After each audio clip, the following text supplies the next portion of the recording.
Volcanoes are amazing. I mean, they look cool, they do cool things, and they leave cool leftovers.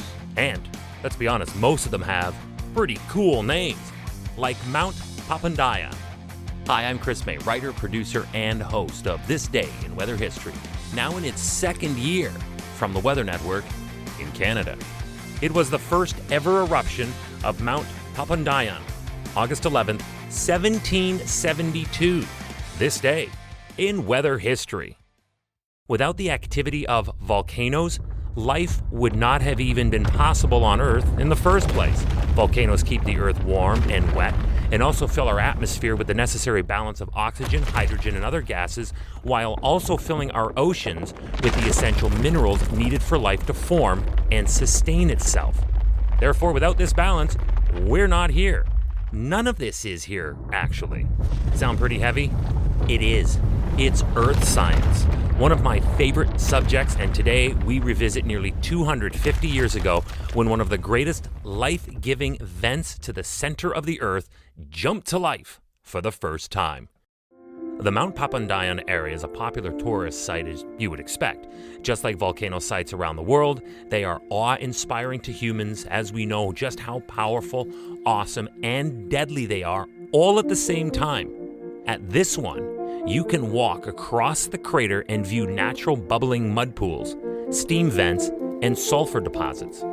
On August 11th, 1772, Mount Papandayan erupted for the very first time, causing the northeast ridge of this great mountain to collapse. This produced a catastrophic debris avalanche that destroyed 40 villages and killed nearly 3,000 people. Welcome to year 2 of this podcast. Right now, you're listening to the full version of today's story on your favorite podcast provider. But there's also the daily podcast video short.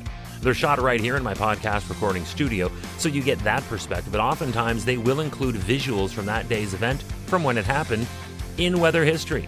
So after listening to the full story, go check out the podcast video short on television or online anytime at theweathernetwork.com/weather history. The eruption really defined the future features of this mountain with more of a broad shape with 2 peaks, making the mountain appear as though it was actually a twin volcano. The Alun Alun crater is in the middle with 2 peaks.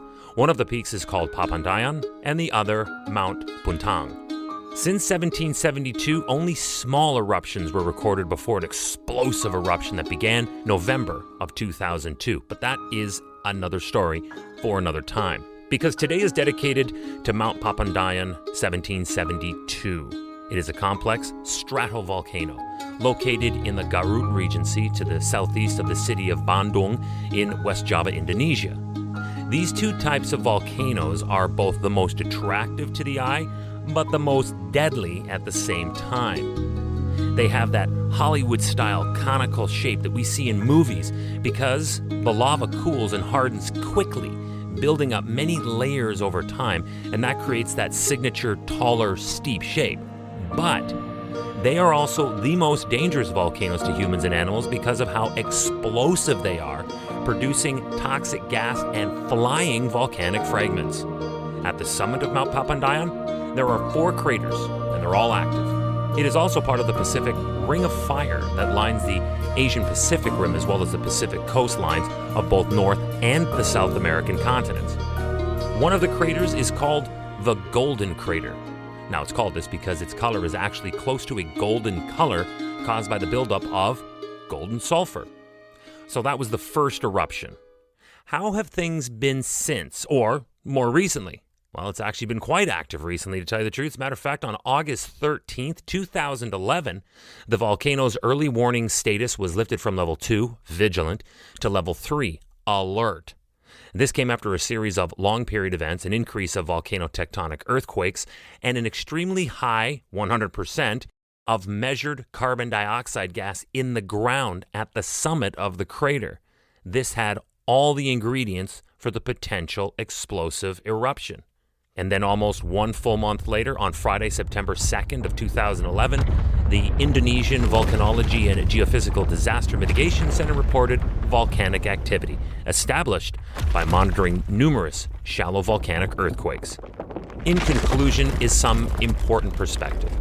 The Indonesian National Disaster Management Agency noted that if Mount Papandayan were ever to fully erupt, over 170,000 people now living in nearby sub-districts and villages would be affected, including the immediate evacuation of as many as 11,500. That all got started with Mount Papandayan when it first blew its stack, this day in weather history. Tomorrow is August 12th, and I'm hitting up another story that, although it is not a direct weather story, it did change the perception of the weather through a groundbreaking film whose primary plotline was the weather. I'm talking about, of course, the Academy Award-winning classic, The Wizard of Oz. This film changed everything. And in its run-up to a wide release, it was test-marketed in a few places, and tomorrow you will live it again. August 12th, 1939, this day in weather history with me, your host, Chris May.